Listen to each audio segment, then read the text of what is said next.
जी दाद दे रहे कुछ आप भी सुनाने के फिराक में। मैं सुनाने के फिराक में नहीं, आप जो पूछोगे बताएंगे। मैं तो सिर्फ यही देखो, ये सब चीज़ें गाने में सुनने में बहुत अच्छी लगती है और हमारे देश का कल्चर भी यही है कि हम जो है इसी तरह के, लेकिन ये ज़मीनी हकीकत इससे जुदा है, इससे अलग है। मानते नहीं हो? बिल्कुल मानते हैं, क्यों नहीं है भाई। जिस तरीके से आज दुनिया के अंदर मामला चल रहा है ना राजनीति का, तो ये तो एक बस हिंदू मुस्लिम को लड़ा करके और सिर्फ अपनी रोटियां सेकना चाहते हैं और आपस में एक मन मुटाव करके क्या नाम है भाई, वोट बैंक बन जाए किसी भी तरीके से, चाहे उसमें मुसलमान जो है मारा जाए चाहे हिंदू मारा जाए, उससे कोई मतलब नहीं है उन्हें।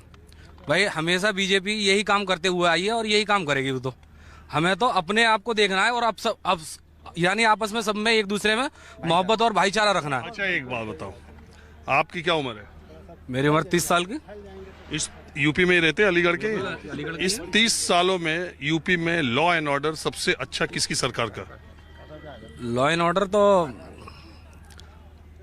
मायावती का भी रहा है और जो है अखिलेश यादव और ये आरएलडी का भी रहा है। यही सरकारें देखी हैं हम लोगों ने। और क्या है, और ये जो सरकार है? ये तो सिर्फ बता तो रहा हूँ।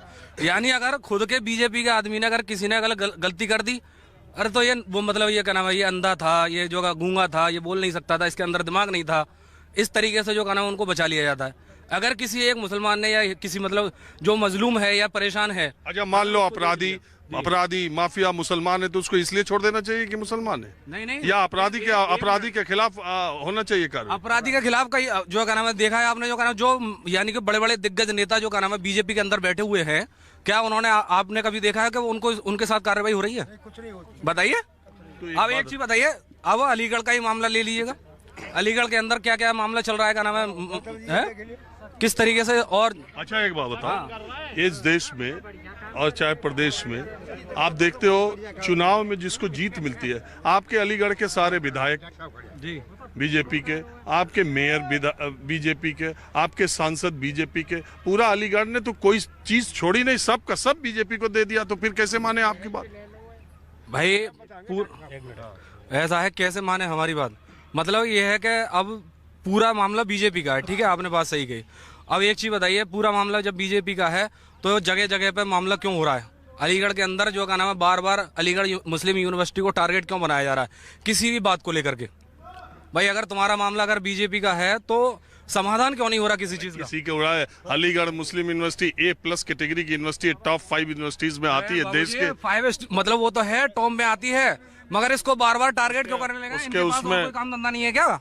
बीजेपी वालों के पास और कोई काम धंधा नहीं है? जब देखो जब AMU मोदी जी को तो भी बुलाया था अलीगढ़ मुस्लिम यूनिवर्सिटी ने अपने फंक्शन में। हाँ तो हाँ जी बताओ। कोई बात नहीं। हाँ बताओ। नहीं ठीक है बाबूजी, मैं तो एक बात कहना, कोई बात नहीं, मैं नहीं बोल रहा जी। हाँ जी बोलिए क्या पूछना है?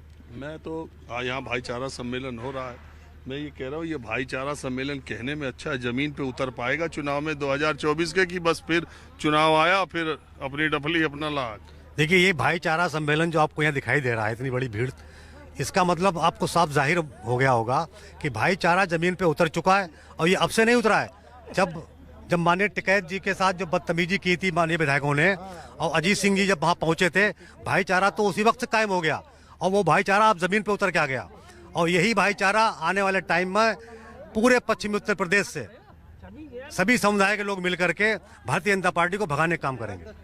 क्या बोल रहा था? नहीं ये कह रहा हूँ रंजन जी हैं 24 वाले, बस ये कह रहा हूँ। नहीं कहना कुछ नहीं है, तो मैं आपको दर्शन के लिए आ गया था, मुझे मालूम पड़ा कि आप रंजन जी आए हैं तो मैं देख लूँ। अरे मैं तो आपके लोगों के दर्शन करता रहता हूँ, जगह जगह जाते रहता हूँ। बस नहीं कहना कुछ। टीवी पे देखा था प्रोग्राम। हाँ TV 24 पे मैं बहुत देखता हूँ 24 को। अच्छा आपका बहुत शुक्रिया। अब मैं जरा कुछ और लोगों के पास चलता हूँ।